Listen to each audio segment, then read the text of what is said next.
Hey guys, welcome back to Yugioh Everything. My name is Pete, and today we're continuing our segment here on the channel that we like to call Legacy Reviews. If you've not been by the channel before, basically this is a segment where we review the older Yu-Gi-Oh shows, the first three in fact. So that would be Duel Monsters, GX, and 5Ds. We review them all in one big video where we do the same episode number of all three shows, and we try to kind of put them together in sequential order. So in this case, it'll be all three episode 7s of these shows here in the video that you are currently watching. I am someone who is watching these shows for the first time, completely fresh. I don't know anything that's going to happen. I've never seen it. So hopefully it gives an interesting perspective on kind of my journey through the shows, and hopefully you will go along with me. Well, with that information out of the way, let's jump into the first part of this segment, episode 7 of Duel Monsters, Karushin. So episode 7 of Duel Monsters kind of kicks off where the last episode ended. There's no time jump going here in Duelist Kingdom or anything else. It picks up right where we've had Jinochi beat Mai, that got done, and then we now move into seeing what Yuki is going to do going forward in the tournament. They're not really searching for an opponent per se, because they need to get up to those 10 star chips to get into the castle in the 48 hours. They're more discussing kind of the logistics of their trip of nobody has any food, nobody brought any food, which probably wouldn't even have been allowed anyway. And the whole island is probably sponsored, someone by Pegasus probably has millions upon millions of dollars. They're not feeding anyone for 48 hours. They're not giving anyone water for 48 hours. So kind of our little group here calls into question of how they expect everyone to survive. So I thought that was a little kind of funny comedic bit.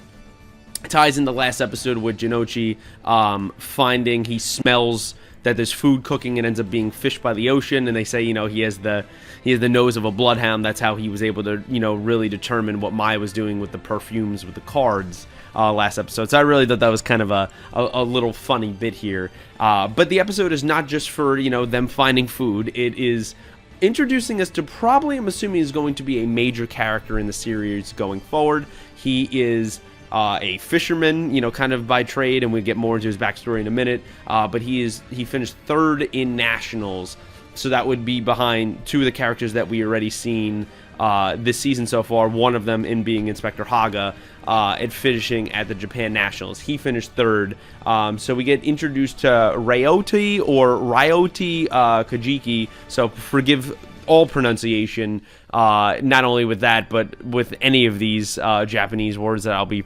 pronouncing throughout these legacy segments. If you want to correct me, please do it nicely down below.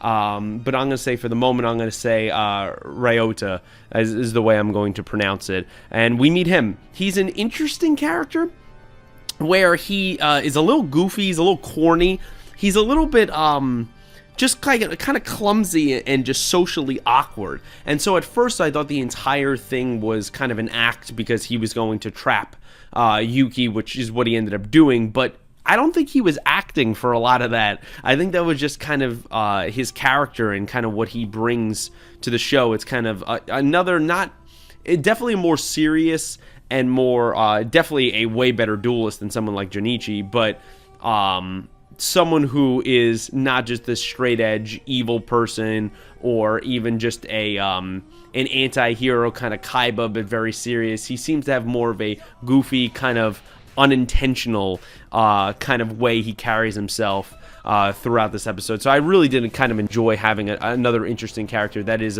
it's not the same as Junichi, but more serious, a better duelist, but still has a little bit of lightheartedness to it. So I really did enjoy that. We get some of his backstory, and I'll be skipping it, around in this episode. We get his backstory later in the duel, where he explains that, his father was the best, fisherman in town. They were always going out in the boat. Basically, a storm hit one day. His father didn't come back. Somehow the boat and him got carried to sea, and he lived. He probably should have died, and he lived, and his father never came back. And his goal is, we've been meeting all these duelists throughout Duelist Kingdom, is we kind of get what their reasoning is of why they want to win this prize money, of why they want to win and assumingly be Pegasus inside the castle. And, Yugi, obviously, we know what he's doing. He wants to get his grandpa's soul back. Junichi wants to win the money because he wants to have enough money for that experimental surgery, eye surgery for his sister. Mai is a little more vain in that she just wants to travel the world and go to Paris and buy all the expensive jewelry and perfumes and all that stuff. Ryoto is, he's someone that has kind of a more noble, just like a Yugi or a Junichi, where he wants to buy a boat, and at first you go, oh, well, that's, having, items and possessing things and kind of being materialistic. But no, he wants to do that kind of in his father's memory, and he feels like he needs to go out and become the best fisherman, become someone who's the best sailor of the sea, because he needs to defeat the ocean and understand it and master it, because he wasn't able to do it as a kid. And it defeated his father, and he kind of wants to carry on that memory of his father. So I thought that was a really interesting perspective, and kind of, at first I was like, oh, he's being like Mai again, where he just cares about materialistic things, and then he had a really kind of wholeheartedness and really like a family-centric view, and kind of nostalgia, but also connecting to his childhood of wanting to honor the memory of a fallen parent. So I really did kind of enjoy his story, and I think Yuki and his friends, from Anzu to Hondo, everybody respected it, and they said, oh, it's a very touching story. You could hear them from the sideline, where the mood changed when that part happened in the episode, because everyone was very against him when, he throws the harpoon at Yuki and goes, oh, you're the one who defeated Kaiba, Junichi's not worth my time, but you are. I want to duel you. I've been trapping people here. This is my field, because, he had ocean-type monsters. But they understood him more throughout the duel, especially Yuki, and I really did enjoy that. The duel itself was really good. It was really fun. I was expecting it to be a 2-episode duel. It was just a simply 1 episode, and we get more into this Duelist Kingdom thing that I've been getting more used to, that Dylan has told me about, that you guys have told me about, where it breaks the rules. There wasn't any rules set at the time of when they were airing this, which was in the early 2000s, I believe.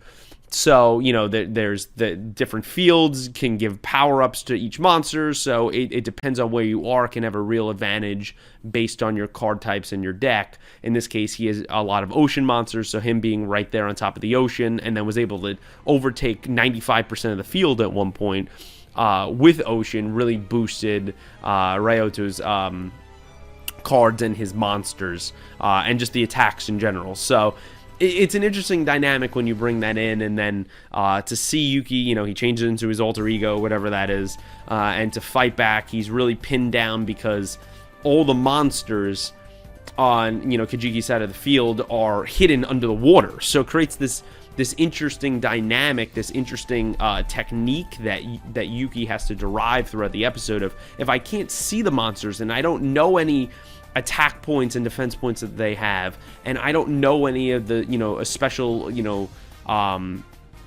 kind of attributes that they can have to them and different effects that they have for each card, how am I supposed to defeat someone like this when I can't see anything? And he's able to kind of, he has a strategy at first where he's like, oh, well, I'm going to electrify the water, which is it seems breaking the rules, Duelist Kingdom thing that I'll chalk that up to. And that will fry all his monsters. Ryoto has a way to counteract that, where he has jellyfish, that he spawns on his side of the field, that's able to absorb all electricity attacks. So Yuki's kind of attack is thwarted for the moment. But at one point, he played, one of his, great wolves or whatever. It was easily defeated, but in tandem with that, he put up his full moon card that kind of Ryoto forgot about. And as that goes on, and when 95% of the field is taken over, when, he has the Kraken on the field, and then he has the Kairushin, kind of the big serpent that takes over the field and is killing all of Yuki's monsters and really putting them on the brink, he has his stone soldier, or whatever it was, stone warrior, summon the last 5% of his wasteland. Yuki does. He attacks his own card, and he says, much like real life with the moon, that, it creates high tides. If I destroy that, it doubled the effect originally of the field kind of being taken over completely, 95% of the field being taken over, and now it dries up and causes the ocean to recede, which reveals Ryoto's monsters, kind of leaves them vulnerable. He brings out his cursed dragon, blows them away, and then deals an attack directly and defeats Ryoto, which I really did enjoy. So I didn't expect it to be a 1-episode arc, one episode duel, but I think the back and forth that the two of them had, I think the realness that Ryoto brought into the reasons of why he is fighting, why he is doing this, I really did enjoy. And then kind of just the handshake at the end, kind of that bro handshake of like, hey man, I hope you do well, I hope you do well, yeah, hey, I still have one star chip left, Ryoto's going, I guess I'll have to start all over, and I assume they're going to meet each other in the castle at some point. I'm assuming both of them will get to Jinochi, probably plot-wise will also get there, but everyone will see each other, and they develop this mutual respect at the end of the duel, that it was a nice change of pace, that you don't just come across these maybe one-off characters, and you don't come across just these horrible, despicable human beings, which I don't know if I categorize Mai as that, but like she's definitely someone who's out for herself at the moment, and it was nice to see someone who's fighting just like Yuki and Jinochi are for something more than themselves, more than just wanting to have materialistic things. It's more the memory of a parent. It's the goals that you've had of a childhood, of wanting to go back and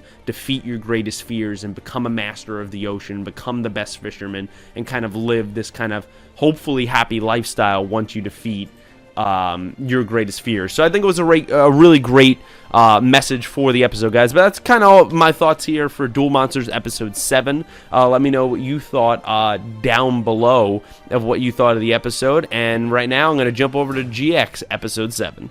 Alright guys, welcome back to the GX side of things. This GX episode 7 shows Vicroid deck, which basically kind of describes exactly how the deck is, as you would assume it would, where a lot of his cards are kind of just weird variations of different vehicles, one of them being a police vehicle that we see in this is kind of like a steam kind of like engine one, and another truck. So interesting deck that I don't remember seeing so far, but I am early into these shows, and then obviously if you've been following the channel, that's where I started with VRAINS, so not too much exposure. So it's nice to see kind of different archetypes and different decks. That's why I like the Fiend deck as much the last couple episodes before this. This episode starts off where kind of Judai and Sho and Hayato, they're all sleeping in their dorm, they're all chilling there, and then all of a sudden, you get these police-like figures just kind of start banging on the door. You see them drive up, they have their teacher that's also staying there, him and the cat, and they're like, oh, what the hell is going on? And you kind of have this ethics committee of police that is coming in, they call them. And they say this interesting line when, everyone's been there, you're early in the morning, you hear a knock at your door, your dorm room, or your house, or wherever you are. And, you're always, stirred awake, and you're always annoyed at first of like, well, who the hell is knocking on my door? And that's kind of how all of them take it, like Haito kind of turns over, and Judai is like, oh man, it's so annoying.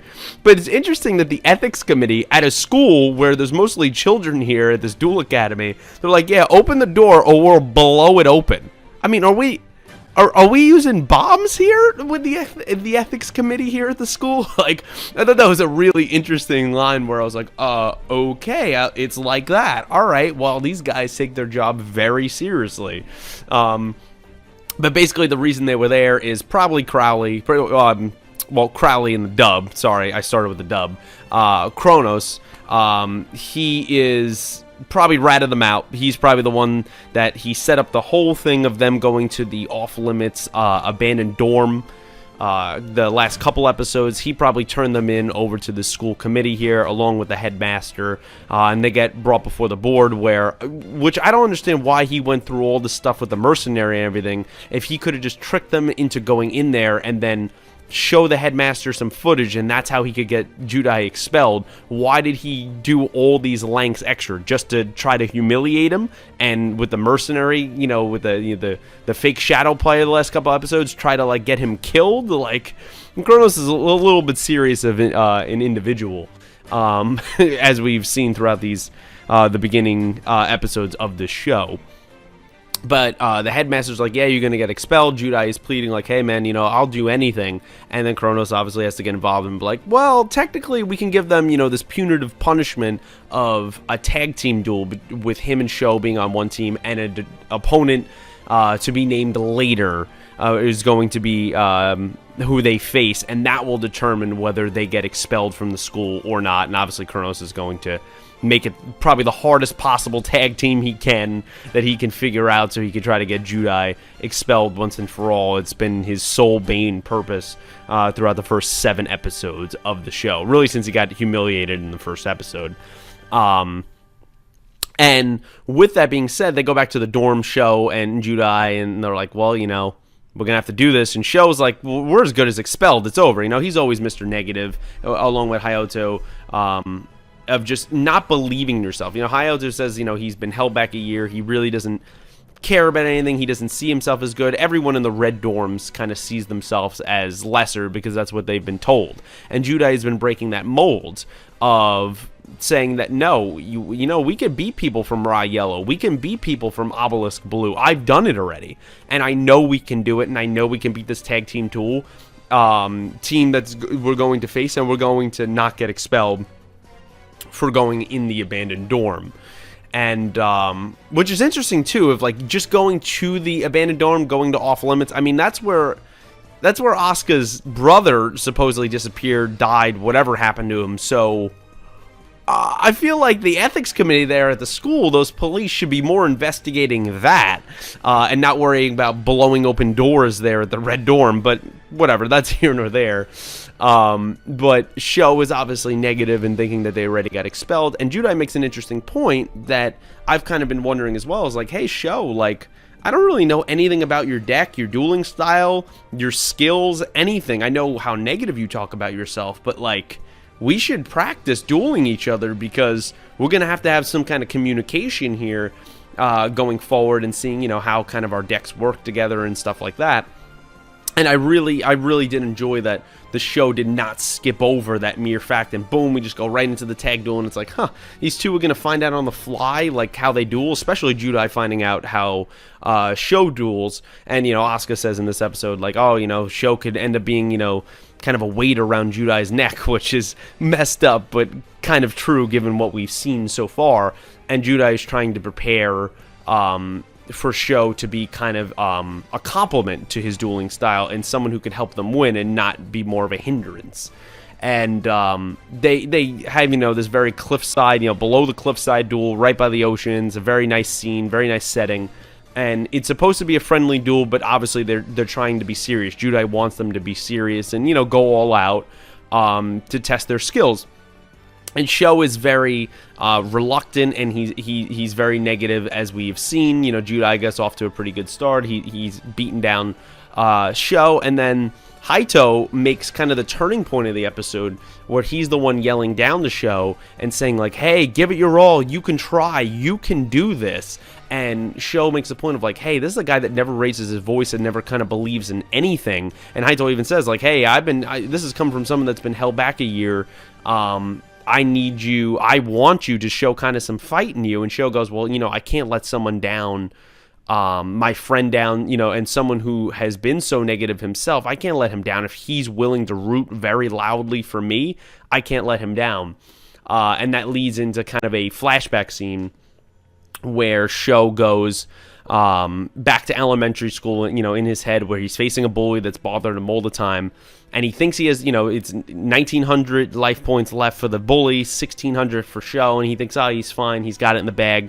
He got this card from his brother called Power Bonds, and it kind of works like polymerization, where it can, fuse together, two certain type monsters, and it doubles the attack, so his attack monster, he would have 4,400.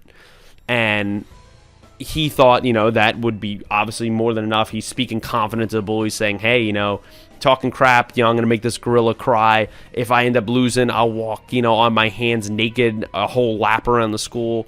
And the bully's like, oh, well, you better hope you win. Otherwise, you're going to eat those words even more than just losing. And just as he's about to pull it off and bring out Power Bonds, his brother interrupts. Sho he calls Judai his big bro all the time, but he really has an actual blood brother that comes on the screen that we don't get any name for at that moment in the episode. We'll find out about that later in the episode, and it'll tie back to the very beginning of the first shot of the episode. And his brother steps in and is like, hey, if I give you this card, will you just kind of pretend this duel never happened? He says this to the bully, and the bully's like, yeah, I'm totally fine with quitting. Probably was a good card. And Sho's like, why the hell did you intervene? Like, I was going to win. And he goes, look what he had in his field. He had this card called Spellbinding Circle. Hey, do you know what that does? And it basically means that he cannot attack or switch positions of any of his monsters on the field whatsoever. He would have been handcuffed. So when he brought out his fusion monster, with the power bond, the risk of it is if you don't get that attack away at the end of your turn, it's going to deal the original attack point damage directly to you. So only having 1,600 attack points, and I think the original was 2,200, he was going to lose. And his brother says, until you're a real duelist, until you understand the cards, I forbid this card for you to use. It's kind of off limits, which is kind of a messed up thing of his brother, because you give him this card kind of out of, you would assume out of love, out of something that you want to pass on for your brother to succeed in life and to do well. And, dueling's a big part of all these worlds that we've seen so far. And then to tell him that the card is not off limits and basically you ain't shit and you don't understand the game. And until you do, until you're a real duelist, you can't use the card. But why not take the card away from him? Why torture him and give him less confidence by having that card in his deck? It's kind of a really... It could be tough love, but for me, at the moment, not knowing if that is his brother's intentions, it's kind of really messed up mind game and kind of it really give these negative vibes to Sho that I think are completely unnecessary, that your older brother or any of your siblings or someone who loves you should not be doing. So I thought that was pretty messed up. Kind of part of the episode and kind of understanding why Sho is the way he is, why he's so down on himself, because look, someone who's supposed to love him and his older brother puts him down and tells him, like, yes, I understand he's stepping in and he's protecting him, right, from embarrassment, from actually losing that duel to the bully. I totally get that. So you could see that there is some mutual respect, there is some love there is some older brotherness of older sibling of, hey, I'm going to protect him. But at the same time, I don't know if I agree with whatever his tough love strategy is or whatever he's doing there. I don't know if he's fully thinking of the impact that it actually has on Sho, keeping that card in his deck but keeping it off limits. It is more of a hindrance to Sho in destroying his confidence instead of making him want to become a better duelist to be worthy enough to use that card. So it's probably having the opposite effect that he thinks he wants to have. So he does not use that. He kind of uses his own polymerization. He attacks Judai, and he deals 1,200 attack points. So Judai's like, all right, cool, now this is serious. This is fun. I like this. And then Judai, right after that, just wipes the floor with him. He summons Elemental Hero Thunder Giant, which, you destroy one card, one monster on the opponent's field. Boom, wipes that away. Draws another, summons another card. They both directly attack Sho, and that's pretty much it. And even tells him at the end, Judai tells Sho, like, oh, you're doing pretty well until I kind of wipe the floor with you there at the end. And then kind of Judai has this thing where throughout the episode he kind of affects people completely different. Asuka's brought this up. Haito even says when him and Asuka go before the headmaster, it's like, hey, I'll be his tag partner. I was also in the dorm. They rat themselves out. And Haito goes, I've kind of had this, like, watching him duel, I've kind of had this resurgence in myself that I should care more and try more, and kind of this newfound faith he has in himself. Judai inspires that in other people, and I think out of all our protagonists so far through these first 3 shows for me up to these episode 7s, Yuki does it, Yusei does it, but right now Judai is the one that really, for better or worse, and usually it's more for the positive, he stirs emotions in his counterparts, and I really do like that about his character. He stirs it in Haito here, and he stirs it in Asuka, where she's willing to come forward, and the headmaster's shocked because, look, she's someone from Obelisk Blue over there, so, like, why is she in the abandoned dorm, even though they should know about her brother, given that they're probably covering that up and not doing any investigation whatsoever. And for her to rat herself out as well and want to join the tag duel and to be affected by Judai and her making those points throughout the episode, I really do like that. I really do like the dynamic that Judai has with the rest of these characters. But Judai also has this thing where, like, he likes to have fun in duels, but sometimes he misses the subtleties of people's emotions. And so he's yelling at Sho throughout the duel, I'd say more sternly talking to him. And Sho has this negative reaction of, like, hey, I don't like being lectured, because that probably connects back to what his older brother used to do to him. He's like, oh, hey, sorry, that probably did sound like a lecture. I'm sorry about that. Hey, let's just duel, let's just have fun. but he was trying to help Sho out, not only as a friend, but that he's going to be his later partner. And he goes, hey, can I kind of see your deck? And this takes away from Sho, and Sho's like, what the hell? And he looks at it, and they go through the whole, hey, why didn't you use Power Bond? And Sho goes, hey, my brother said it's off limits. There's no way I can do it, you big bro. Runs off kind of crying, and, Haito goes after him. They seem like they're going to develop a cool friendship going forward. But definitely calling Judai big bro is not only a replacement because he's probably so distant and gets such a cold relationship from his actual big bro, but then when Judai starts exhibiting traits and exhibiting certain training techniques that his brother probably did to Sho, that's when he kind of starts resenting Judai and does not want to be his partner anymore. So I think that drama is going to be very interesting going forward of how that is going to kind of work itself out leading into their eventual tag duel. And then at the end of the episode, we get kind of the revelation that ties back to the first episode of the scene where kind of Asuka goes by a lighthouse and is like, her and this character that she says Rio, who we saw like in the first episode, but got a couple lines of dialogue, but no really backstory. We didn't know he was connected to Sho, and they weren't sitting together, nothing. And they seemed like they were together, not relationship-wise, but in some kind of friendly or professional manner at the Duel Academy. And so they're talking about how the dawn's coming, and, Rio's like, oh, it feels like it's so long away, and Asuka's like, you have to believe that it's going to be there, and it's more of a metaphor of you have to believe that hope is on the horizon, and that one day your moment's going to come, or one day you're going to triumph into something. So I think it's a really nice, neat scene in what's supposedly called a kid show. I really did like that at the beginning of the episode. And it ties back to the end of the episode here where, Asuka comes down from the cliff and she's like, hey, Sho really does have a big brother. It's Ryo Marufuji. We call him the Kaiser here. He's a third-year student with Obelisk Blue, and he's one of the top of the academy. He's definitely the top in his year. He's someone not to be messed with. And Judai, of course, is resilient and like so excited that I'm gonna duel you one day, and I'm gonna fight you, Kaiser. And he's barely sort of listening. It's kind of Judai's character of what he does. But I thought it was interesting more right before that when Asuka's like, "Oh, you seem like you usually have so much fun in your duels. Now you don't seem like that." And I think Judai was really torn up with what happened with Sho, because I really think he cares about him, not just for this duel going forward. I think he regards him as a friend and someone that he could mentor or at least see on an equal plane, if Sho stops with saying the big bro stuff. And to say that Sho seems tortured by actually dueling and that it's supposed to be about enjoyment and he doesn't enjoy it really affected Judai. And he snapped out of that quick when the Kaiser stuff came up and he was more excited to duel Sho's big brother going forward. But I thought that little emotional moment he had really kind of delved into Judai's character, showed and fleshed him out a little bit more for the first time, for me at least, that it has in the previous 6 episodes. I felt like this episode could have easily been an overlooked bridge gap setup episode, and I feel like it had a lot of deep emotional character building up moments where I got to know characters more, even in Judai or Sho or Haito or Asuka, and learning about the Kaiser. That even sounds like a villain or a rival or something going forward. So I'm really looking forward to that. But yeah, guys, that's kind of my thoughts here on episode 7 of GX. Let me know what you thought of this episode down below, and I'm going to jump over, finally, for our third and final part, the 5Ds review of episode 7.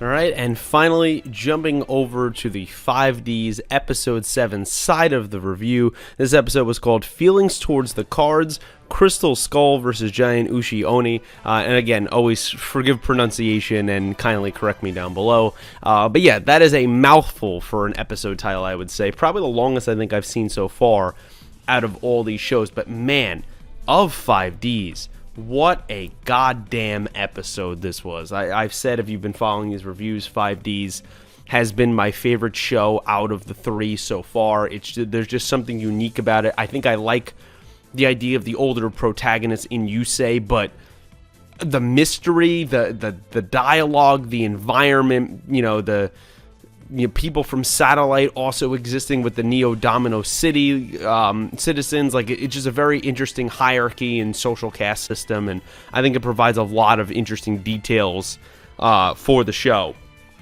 And man, does that stuff come to fruition in this episode. So basically this episode is 2 parts. you have one of the action going on between last episode, and I'm probably going to butcher his name as well. I'm going to say Himuro or Himuro. I'm going to say I'm going to go with Himuro or Himuro as the kind of the bully guy where Yusei got sent off to in the prison system after his whole duel in Duel Stadium with Jack Atlas, the king. And he's kind of sent there. The grandpa is someone he meets, is kind of his cellmate. He gets wiped the floor of in the last episode, but he is someone who saw the Crimson Dragon in the sky. He was like, oh, hey, this Yusei guy, were you there? He's intrigued by the character himself and is telling him, like, hey, yeah, here on the inside, dueling's a part of life, too. Even though they took away your D-wheel, they took away your deck of cards, you should have snuck something in.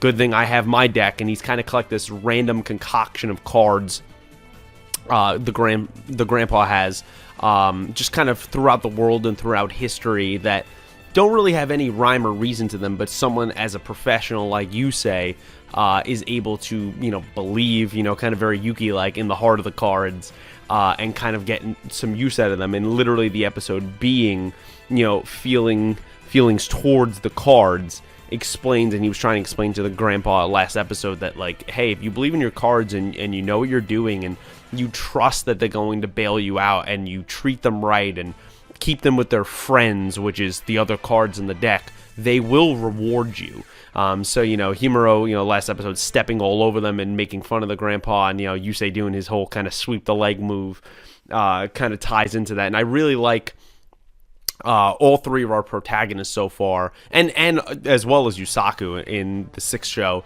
They always believe in the heart of the cards. They might phrase it a different way, but they always believe in their decks. Believe even when the cards are not their deck, as the case was for Yusei in this episode. And they believe in their own talents, and that it's kind of this like yes, the cards are, they're not alive, they're just pieces of paper, but they believe that they're more. They believe that there is heart and soul to them, and I really like that idea kind of personified on screen, and I really enjoy when Yusei speaks, and really like you kind of like, you're like, yeah, like you kind of rally behind, like, maybe these cards are alive, maybe they are kind of speaking to me, kind of thing. So it's really interesting when I watch 5Ds, but the duel itself was very, very entertaining. Yusei in classic fashion gets himself down to all like 200 life points, but using the grandpa's cards, he's able to kind of load the field with kind of the same things that grandpa did last episode. He uses Crystal Skull, he uses the Ahsoka Pillar,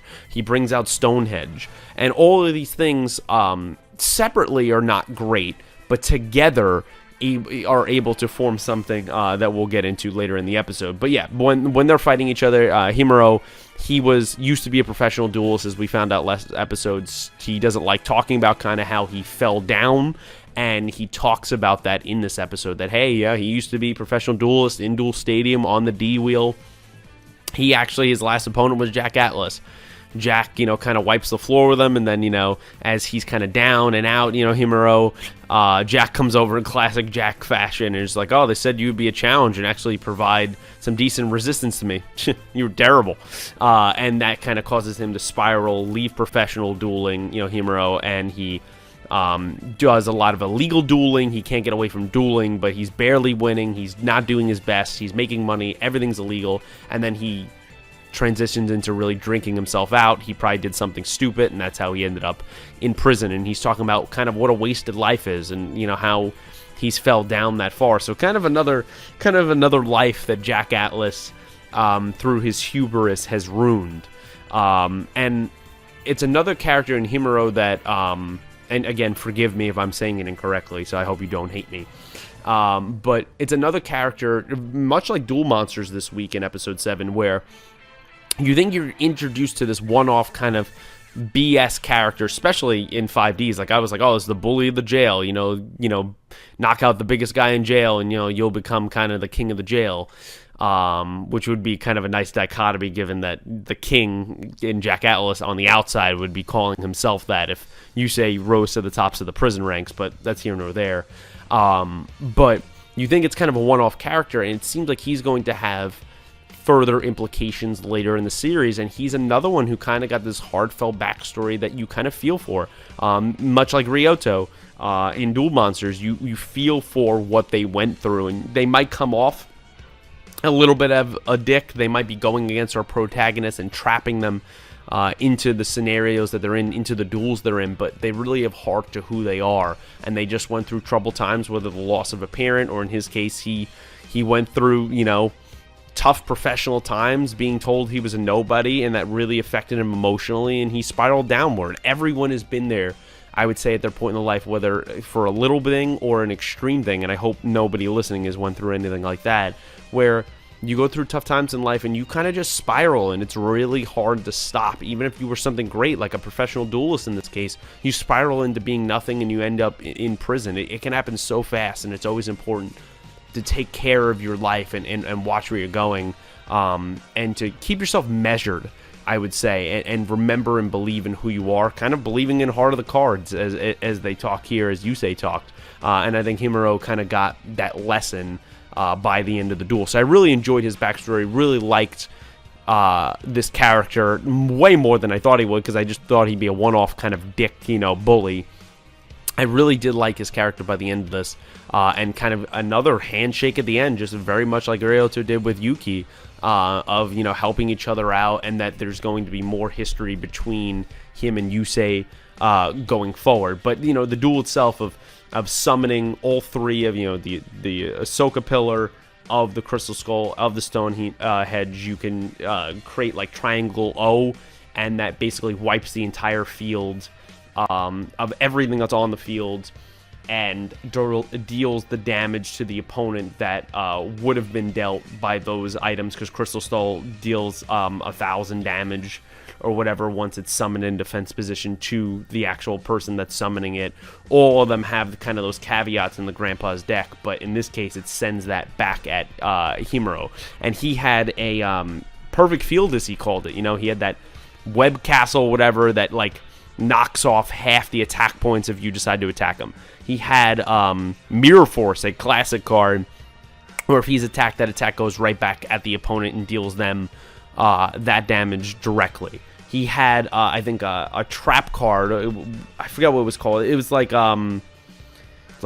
sinkhole or trap hole or something like that, where basically any monster summoned over 1,000 attack points kind of falls down the hole and is immediately destroyed. He had all his setups. He had his great field of monsters. So it was, he kind of screwed Yusei in a way, or he thought he had Yusei, until Yusei brings out that Prius Reese map or whatever. He's able to summon that the stone as well. That's what was needed for Triangle O. The stone, after he was able to, the Cabiria stone, after he was able to kind of stall him with the totem pole that negates any attacks coming forward up to 3 times. And it was kind of a nice back and forth where Himuro even said, like, hey, I haven't had a duel and been fired up, very Judai, like, very fired up in a long time, and it was nice to have a real duel. You know, even all of kind of Himuro's henchmen were all like, oh, you know, that was a lucky shot when he dealt him 1,000 attacks, and oh, you know, this guy's just some satellite punk. And Himuro was like, no, this guy knows how to duel. Like, he's for real. And he really did enjoy that. And, you know, him, after he's defeated, you know, just being gracious, shaking his hand, asking him his name, saying, hey, you should be a professional. You should be out there. I'm going to try to get you to be that. You're someone that I respect and that I would help out going forward. And I kind of really like how that came full circle in this last episode plus. I really, really did enjoy that. Really enjoyed the monsters throughout, and Himuro making the point to Yusei of like, hey, I never thought a duel like that was possible. You beat me without attacking me with an actual monster a single time. So it just shows the prowess and the skill of Yusei's dueling, and I thought that was absolutely fantastic. And then, you know, you have the little comedic beats of, you know, Himuro's men going against the grandpa, and they're like literally very fourth wall breaking. They're like pushing the split screen that they're on, because he's trying to tell the history of all the cards, and they don't want to hear it because they just want, you know, the satellite trash and the grandpa to shut up and stop telling about the cards, and the satellite trash to kind of just be defeated. So very good back and forth. Really did like that, and I'm interested to see Himuro's character going forward. The other part of this episode was even more fascinating. It dealt with the director and Jack. And so, you know, we've been learning more about this Crimson Dragon. That's what the, the moment, or momentum, whatever they're trying to bring into the world, this ancient dragon card, whatever. Jack has the symbol of it. He has the wing burnt into him. It looks like Yusei also had some kind of tattoo burned into him, and they're trying to bring it back, risking the whole power and lives of the city to bring this back.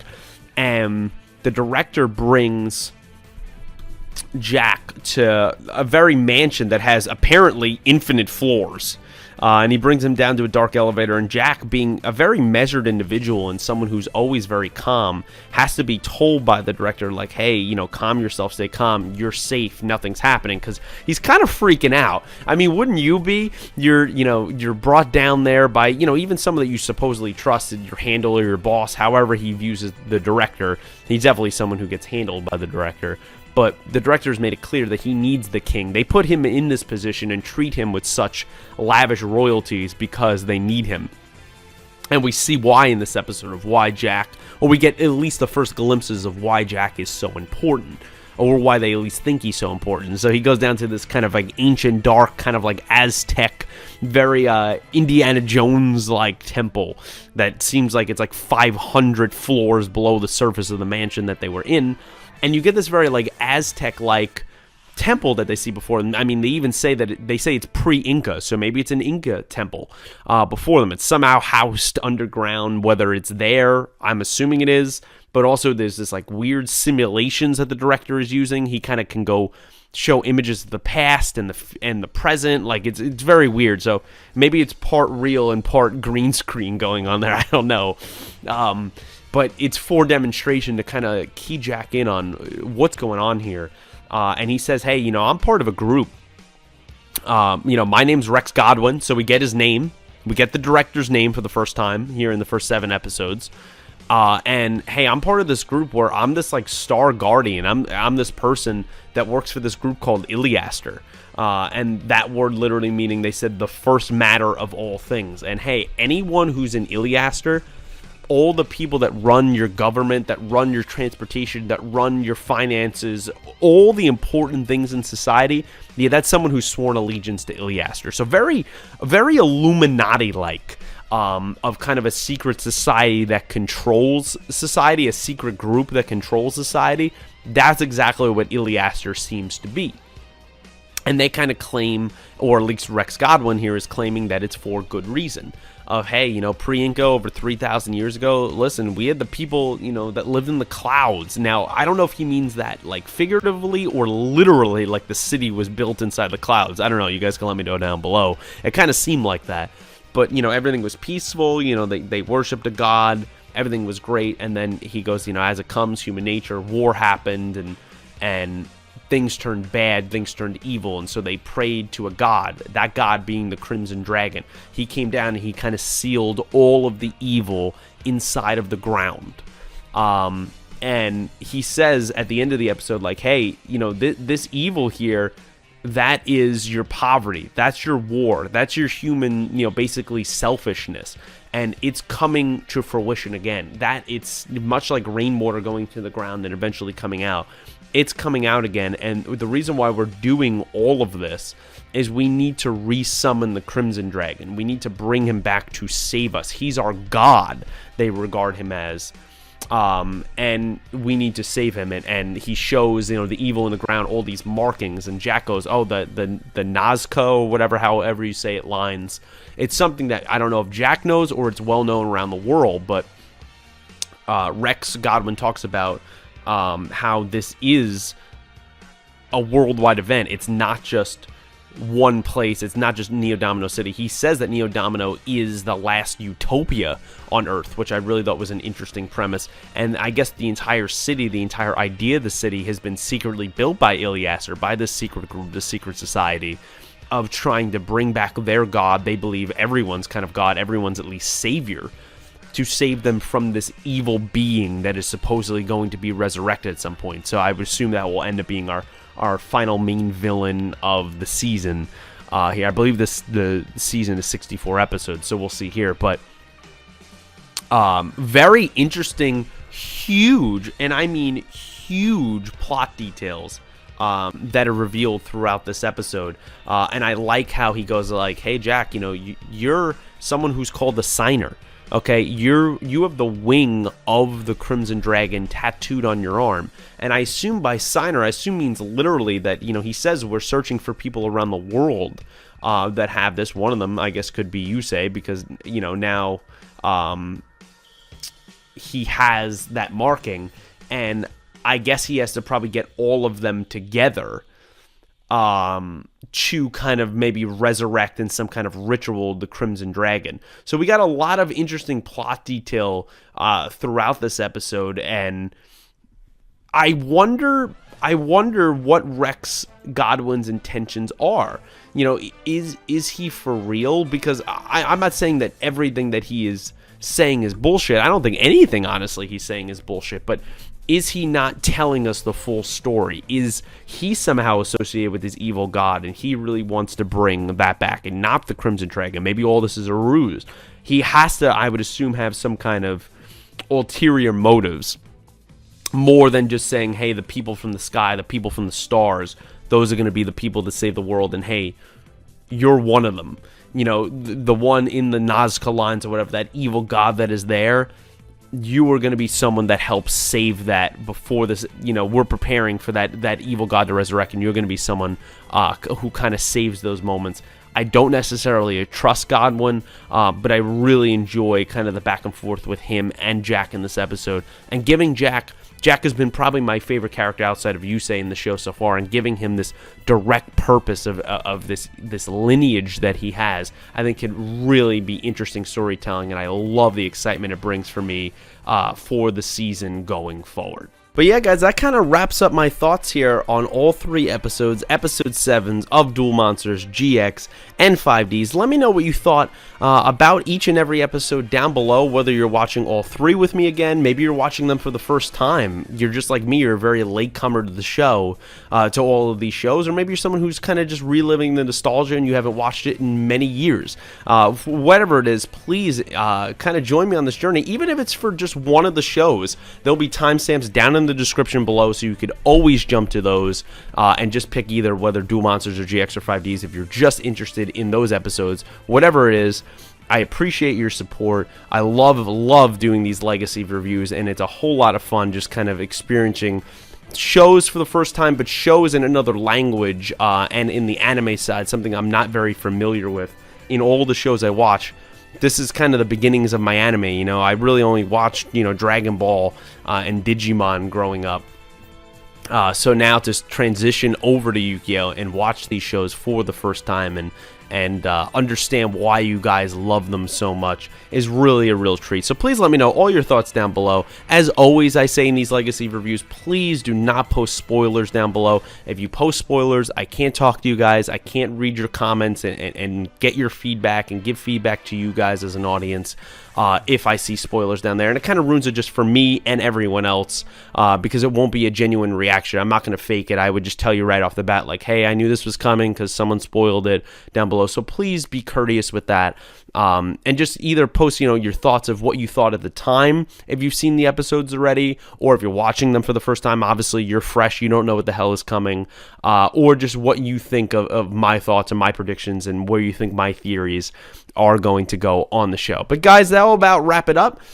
Stay tuned more for the channel for podcasts, other videos, and please come back next time for the next segment in the Legacy Reviews. It'll be episode 8 next time of Duel Monsters GX and 5Ds. But until then, guys, I will talk to you down below. I hope you are all doing great and have an excellent weekend. And until next time, guys, thanks for watching.